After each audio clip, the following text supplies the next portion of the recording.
밑줄짝 주간성경공부의 김재용 목사입니다. 한 주간 평안하셨습니까? 벌써 9월이 시작됐습니다. 이 9월은 풍유의 계절이기도 하고요. 또 추석도 있습니다. 여러 가지로 기대가 되지만 사실 코로나로 인해서 우리의 기대와 상황과는 상관없이 쉽지 않은 시간들을 저희들이 보내고 있습니다. 하지만 우리는 말씀으로 또 새롭게 은혜를 받으며 나아가셨으면 좋겠습니다. 성경책을 제가 보니까 이 성경책 보이십니까? 벌써 지금 저희들이 이만큼 왔습니다. 그리고 이제 이거밖에 안 남았어요. 에스겔을 끝나면 구약의 상당수 대예언서라고 하죠. 다니엘까지가 대예언서인데 대예언서가 끝나면 물론 12명의 소예언서가 나오지만 구약은 거의 마무리되어 간다고 해도 과언이 아닐 것입니다. 끝까지 최선을 다해서 저와 여러분들이 이 말씀을 잘 읽으셨으면 좋겠습니다.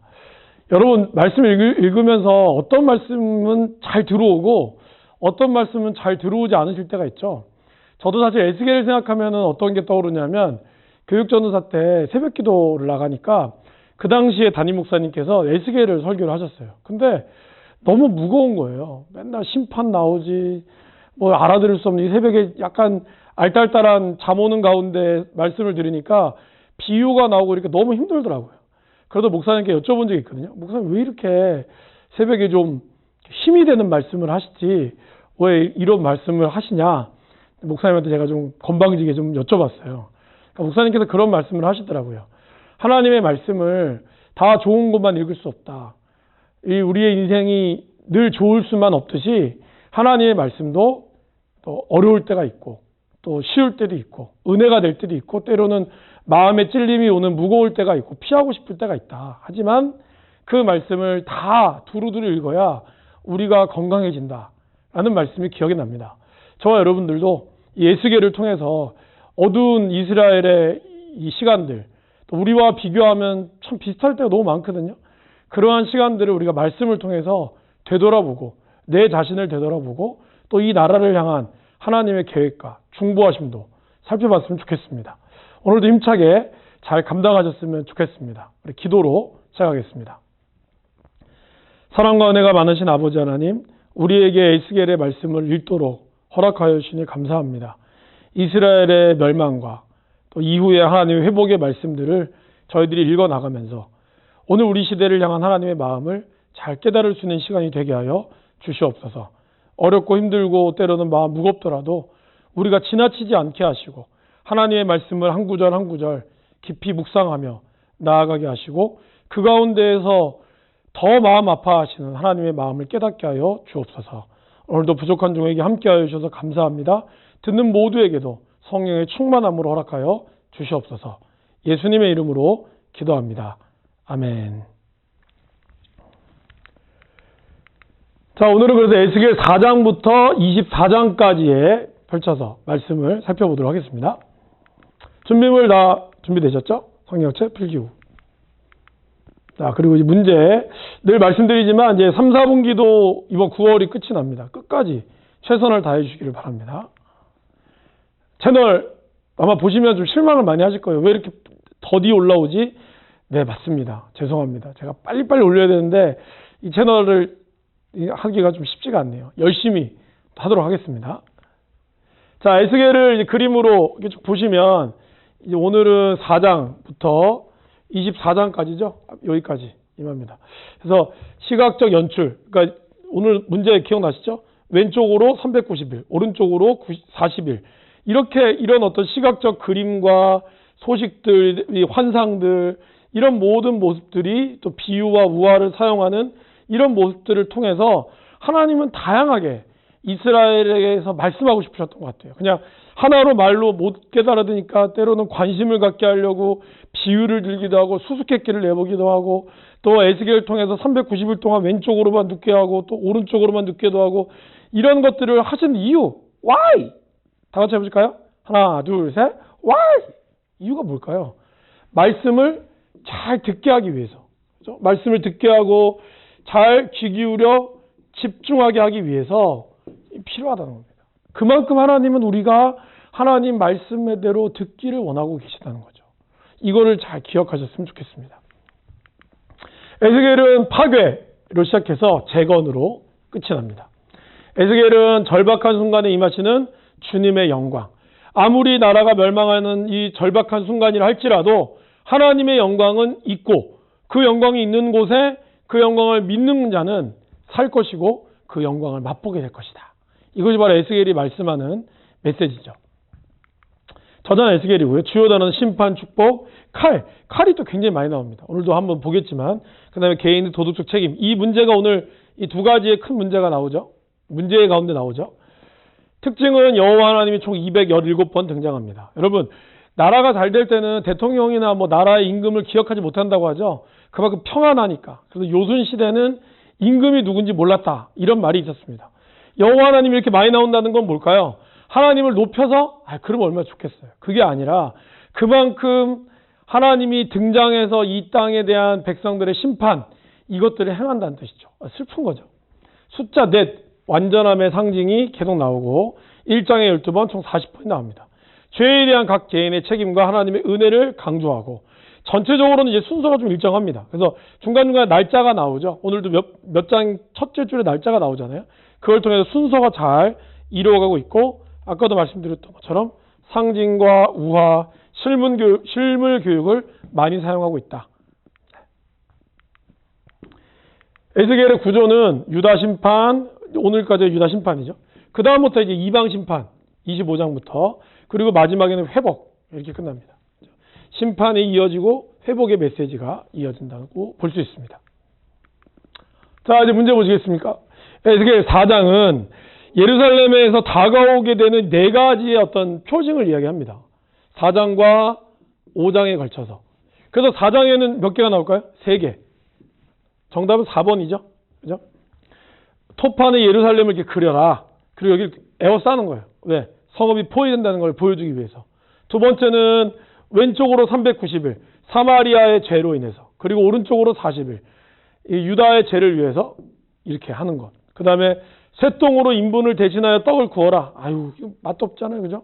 이런 것들을 그리면서 떡과 물이, 근데 그나마 그것도 어떻게 해요? 마지막 절에 보면은 부족해서 피차에 두려워하며 떨며 죄악 중에 쇠폐하리라. 이 모든 것들을 죄에 대한 비유를 하고 있는데 떡과 물이 풍족하여 만족하게 되리라. 틀렸죠? 정답은 4번입니다. 자, 제가 아까 네 가지의 모습이라고 얘기했습니다. 하나, 둘, 셋. 그럼 이제 5장에 하나가 더 나오죠. 뭘까요? 머리털과 날카로운 칼을 가져다 삭도로 내 머리털과 수염을 깎아서 저울로 달아 나누어라. 여기에 이제 칼이라고 하는 단어가 또 몇 번 나올까요? 총 80회 나오거든요. 여기에만 나오는 게 아니라 그만큼 칼이라고 하는 단어가 많이 나오죠. 여러분, 칼의 이미지가 뭡니까? 음식을 만드는 것도 물론 되지만 여기서 칼은 뭐예요? 심판. 그리고 이제 여러분들 문제를 말씀을 읽어보시면 알겠지만 어디랑 좀 비슷할까요? 이 에스겔이 놀랍진 않죠, 사실. 예레미야랑 굉장히 비슷한 부분이 많습니다. 왜 그럴까요? 예레미야가 예루살렘에 있으면서 이스라엘의 멸망 그리고 회복을 얘기했다면 에스겔은 어디요? 바벨론의 포로로 와서 거기서 환상 가운데 예루살렘의 멸망과 심판, 회복을 보여주는 거죠. 그리고 실제로 에스겔은 바벨론에 있었지만 하나님이 그를 예루살렘으로 데려가서 그들이 우상을 섬기는 것들을 눈으로 보게 하는 거죠. 그래서 비슷한 내용이 많죠. 칼이라든가요, 기근이라든가 전염병 이런 말들 많이 나오고 또 이따가도 나오겠지만 이스라엘의 유명한 세 사람, 예레미야도 그런 이름은 다르지만 또 나오잖아요. 그런 것들이 유사하죠. 그죠? 하나님의 메시지가 그만큼 각 나라는 다르게 있었지만 하나님의 심판에 대한 메시지는 동일하다. 이걸 우리가 잘 깨달을 필요가 있겠다는 거죠. 3번. 여호와께서 이러같이 이르시되 너는 손뼉을 치고 발을 구르며 말할지어다. 오호라. 이스라엘 족속이 모든 가증한 일을 행함으로 마침내 칼과 기근과 전염병에 망하되. 이 6장 또한 우상 숭배에 대한 어떤 상징적인 행동이죠. 어떻게 해요? 손뼉을 치고 망하는 거에 대해서 손뼉 치고 발을 구르고 그 다음에 오호라 이렇게 이야기하면서 이 멸망에 대한 모든 가증한 악에 대한 심판을 이렇게 상징적으로 표현하고 있습니다.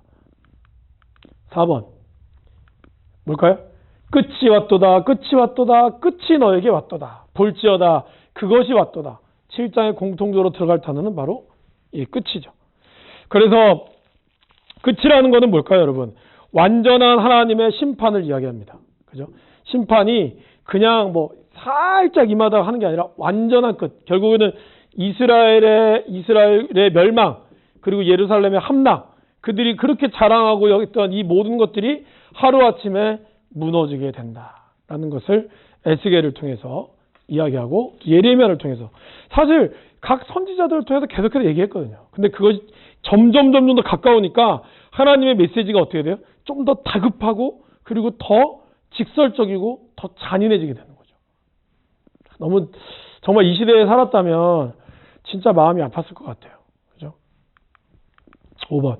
그가 내게 이르시되 인자야 너는 눈을 들어 북쪽을 바라보라 하기로 내가 눈을 들어 본인즉 제단문 어기에 질투의 우상이 있었다는 거죠.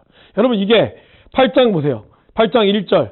1절에 보면 나오죠. 여섯째 해 여섯째 달 초닷새. 이게 592년 9월 17일 날 있었던 일입니다. 이때 이 에스겔이 어디요? 예루살렘으로 가는 환상을 보는 거죠.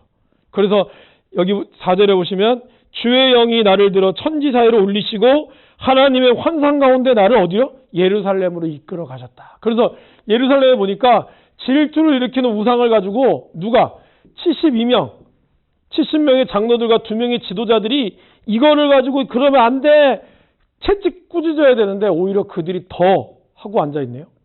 이런 모습을 하나님은 에스겔을 통해서 보여주고 있습니다. 6번. 그룹에 머물러 있던 이스라엘의 하나님의 영광이 성전 문지방에 이르더니 여호와께서 그 가는 베옷을 입고 서기관의 먹그릇을 찬 사람을 불러. 그래서 어떻게 이마에 인을 X자 표시를 하는 거죠. X자 표시는 아니고 표를 그리라. 그죠? 표를 그려서 이 사람은 살 것이다. 뭐랑 비슷합니까, 여러분? 계시록. 그죠? 계시록에 이마에 입 맞은 사람 기억나십니까? 이런 것처럼 또 계시록 보면 나오겠죠. 이런 에스겔이 멸망을 얘기하다 보니까 요한계시록과 유사한 부분이 또한 있습니다. 그래서 하나님의 메시지가 신약과 구약이 어떻게 돼요? 일치한다. 이걸 우리가 볼 수 있다는 거죠. 그죠? 그래서 9장은 예루살렘의 어떤 사륙에, 그래서 이 인을 치지 않은 사람은 다 죽이는 그런 사륙의 환상을 또한 에스겔을 통해서 보게 합니다. 그것이 10장까지 이어지고요. 이제 11장에 가면 여러분 다 아시는 것처럼 내가 그들에게 새 영을 주며 그 몸에 돌 같은 마음을 제거하고 살처럼 부드러운 마음. 이게 뭐죠? 성령. 기억나십니까, 여러분? 성령께서 우리의 돌 같은 마음을 제거해주고 그 다음에 살처럼 부드러운 마음을 주어서 준 이유는 뭘까요? 우리가 성령이 충만하면 어떻게 돼요? 율례를 따르고 규례를 지켜야 한다는 거죠. 그러니까 성령의 충만함은 곧 뭘 얘기합니까? 우리가 온전히 하나님의 말씀에 뭐예요? 순종하게 된다는 걸 의미합니다. 많은 사람이 성령 충만하면 자유해지고 그러면 자기 마음대로 산다? 천만의 말씀입니다. 오히려 더 성령에 충만한 사람은 하나님의 말씀에 순종하고 인내하며 이 땅 가운데서도 더 선하고 착하게 산다는 것이죠. 이거를 성령 충만하면 능력 받아서 뭐 이런 능력으로만 의미하니까 성령 충만하면 방언할 줄 알고 병 고칠 줄 알고 주여 주여 이렇게 뭐 목소리만 깔 줄 아는 게 성령 충만하다고 착각하시는 분들이 상당히 많아요. 의외로. 그래서 마치 뭐 교회에서 자기가 뭔가 된다고 하는데 절대로 그렇지 않습니다. 오히려 더 살처럼 부드러운 마음을 준다라는 것이죠. 이것과 유사한 말씀이 또 있죠. 어딜까요? 예레미야 31장. 새 언약. 기억나십니까? 바로 신약을 이야기하는 하나님의 옛 언약이 사라지고 새 언약을 통해서 하나님이 역사할 것이다. 이것이 바로 11장과 31장에 나오는 거죠. 그 다음에 12장.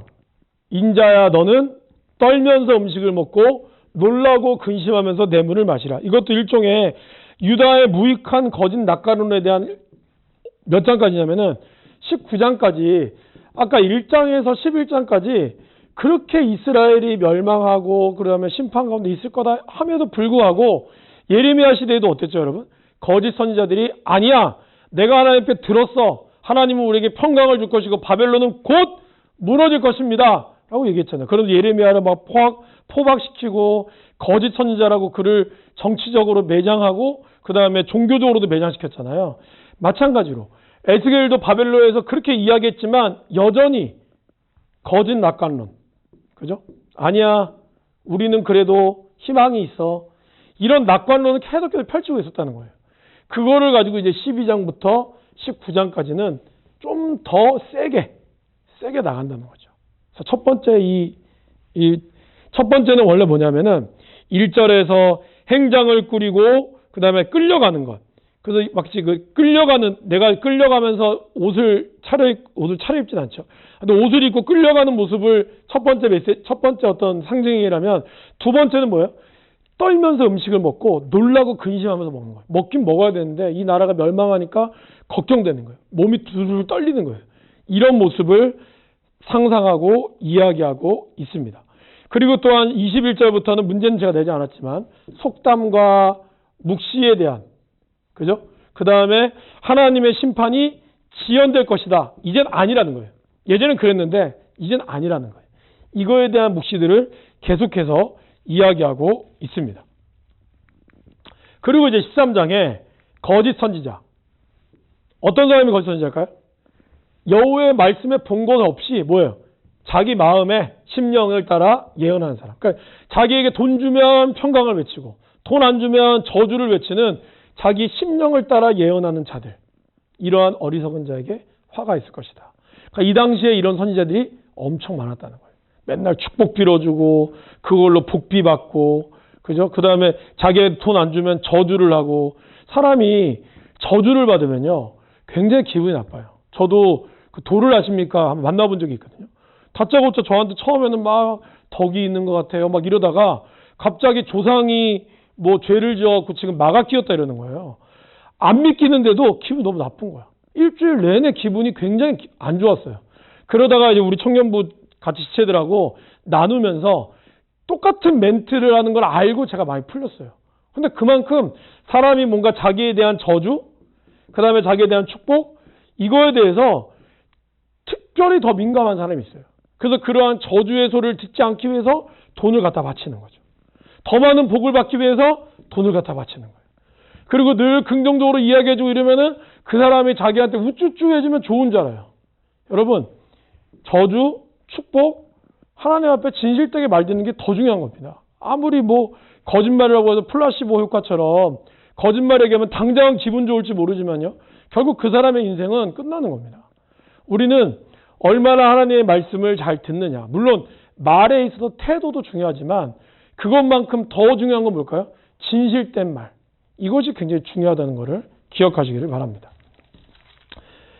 14장은 이스라엘이 우리에게는 굉장히 유명한 아브라함의 자손이고 이런 자부심이 있었잖아요. 근데 이스라엘의 유명한 사람들은 노아, 다니엘, 욥 이 세 사람이 거기 있을지라도 자기의 공의로 생명을 건질 것이다. 아무리 너희의 조상이 훌륭할지라도 어떻게 해요? 그 훌륭한 사람이 너희를 구원하지는 못한다는 거예요. 그거를 이야기하고 있다는 것이죠.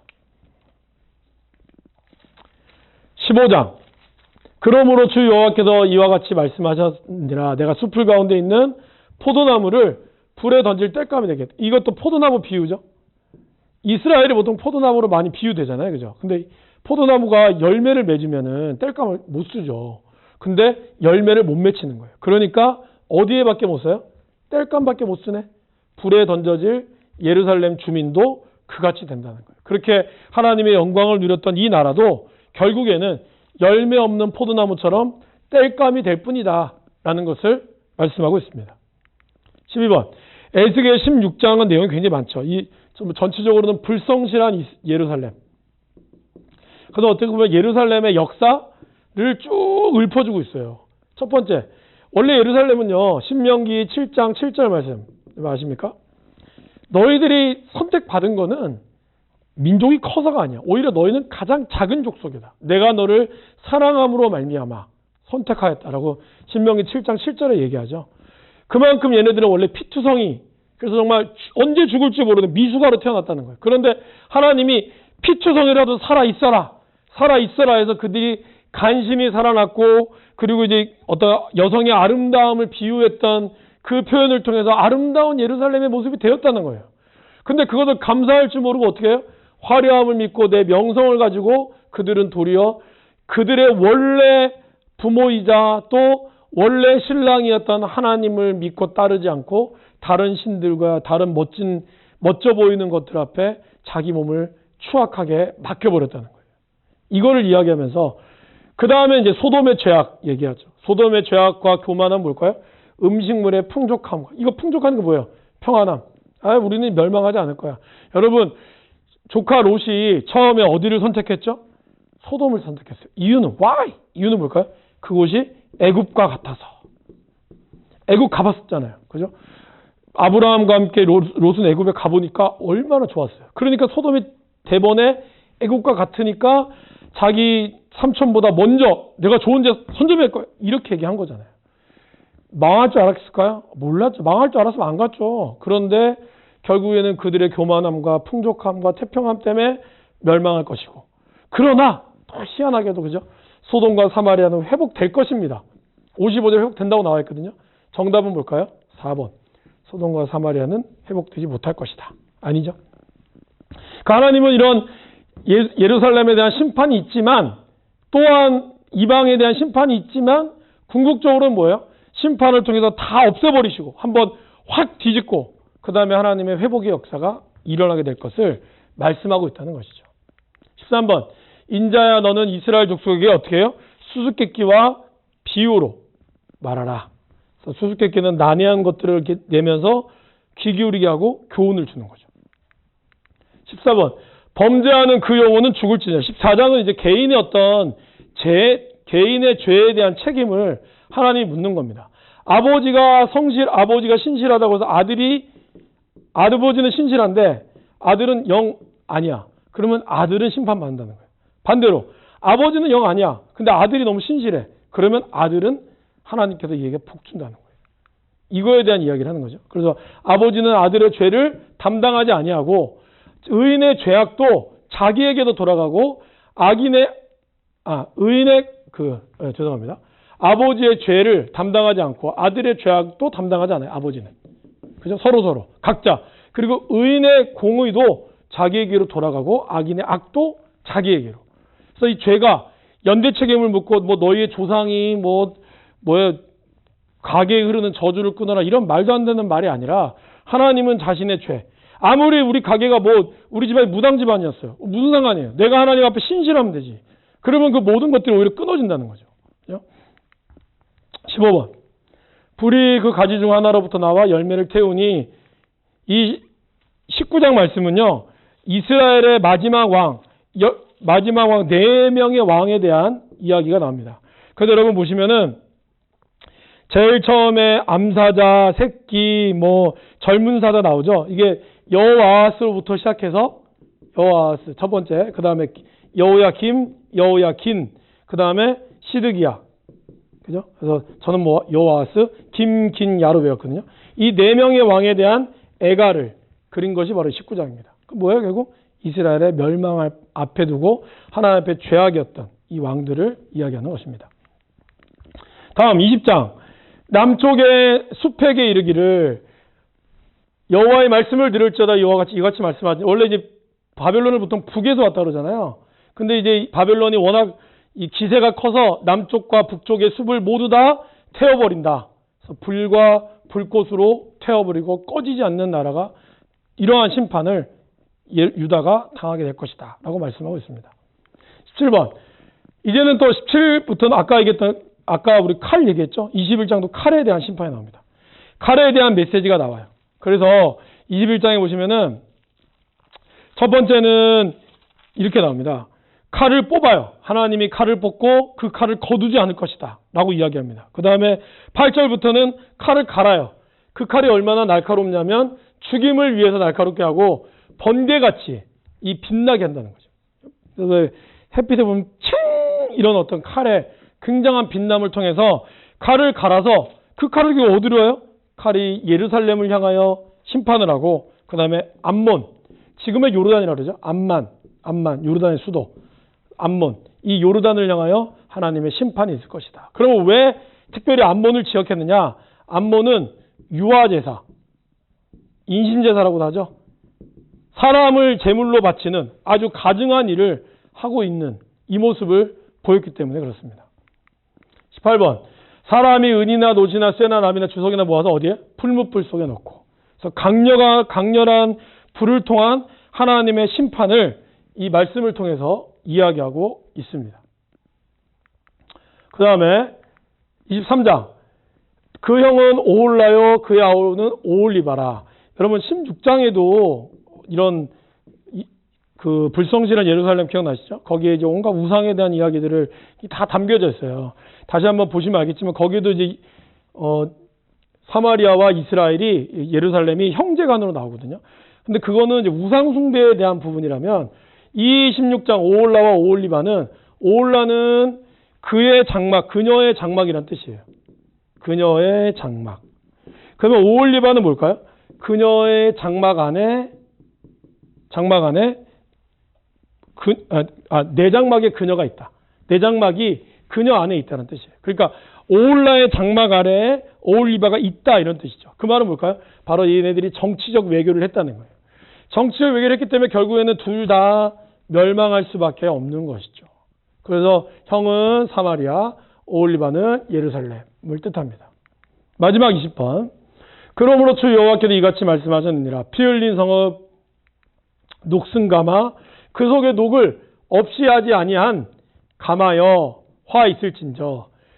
요리를 해야 되는데 녹을 제거하지 않았어요. 그러니까 요리에 어떤 게 나와요? 녹이 묻어 나오죠. 마찬가지로 아무리 이스라엘이 깨끗한 것 같아도 녹을 완전히 제거하지 않았기 때문에 결국 이스라엘은 부패가 사라지지 않는다. 이거를 이 가마를 통해서 말씀하고 있습니다. 그래서 24장까지 유다의 어떤 심판에 대해서 이야기했고, 다음 주에는 이방에 대한 심판을 함께 다뤄보게 했습니다. 여러분 어떠셨습니까? 오늘 말씀이 좀 사실 한 장에 한 문제를 낸다는 게 쉽진 않습니다. 왜냐하면 에스겔 같은 경우는 절이 좀 길잖아요. 긴 것도 있고 짧은 것도 있지만 그걸 다 담아내기는 쉽진 않고, 그래도 이제 중요한 것들만 담아내다 보니까 아마 혹시 여러분들 중에는 이거 좀 궁금했는데 라고 얘기하는 것도 있을 수 있어요. 그런 것이 혹시 있다면 뭐 저한테나 아니면 우리 담당하신 이상민 이사님한테 또 문자나 카톡을 하셔서 이거 궁금합니다 이렇게 알려주시면 제가 듣고 제가 보고 다음 문제 풀 때나 이렇게 알려주는 도록 하도록 하겠습니다. 오늘 고생 많으셨습니다. 다음 주에 있을 에스겔 말씀도 또 힘내서 우리 같이 읽어나가고, 이제 천고마비가 아니라 하늘은 높고 말씀 읽기 좋은 계절이 왔습니다. 끝까지 말씀 함께 하시기를 바라겠습니다. 수고하셨습니다.